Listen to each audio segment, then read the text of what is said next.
shooting police officers, rioting in the streets, and assaulting innocent civilians. Has the Democratic Party leadership condemned left-wing violence? Not so much. As a matter of fact, after a Bernie Sanders volunteer shot Republican Congressman Steve Scalise, Democratic leadership blamed both sides for the shooting.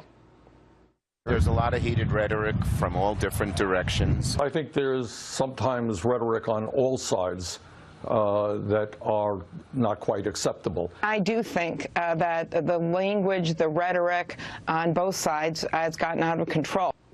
And when a Black Lives Matter supporter assassinated police officers in Dallas, here's what President Obama said.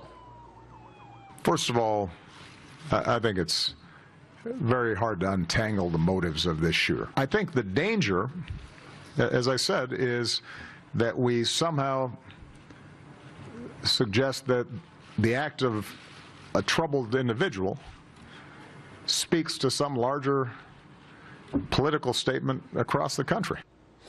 Now let's just pretend the white supremacist who was driving the car was a Muslim. The media would call him a lone wolf and say his motivations were unclear. Remember, this is how CNN described the Islamic terror attack in London as a van attack. Did they describe this as a Dodge Challenger attack? And the same people who don't like Donald Trump saying Islamic terrorism are urging him now to say white supremacism. For a party who called Islamic terrorism workplace violence, spare everybody the lectures. If hundreds of thousands of Islamic terrorists have nothing to do with Islam, then why does one white supremacist have anything to do with Donald Trump? We can use the left's own rationalizations against them all day, but we won't. It's tedious to listen to both sides fight over which side hates Nazis more. What we saw in Charlottesville were fringe fanatics who don't represent this country. America is not a racist nation. It's time we stop acting like it is.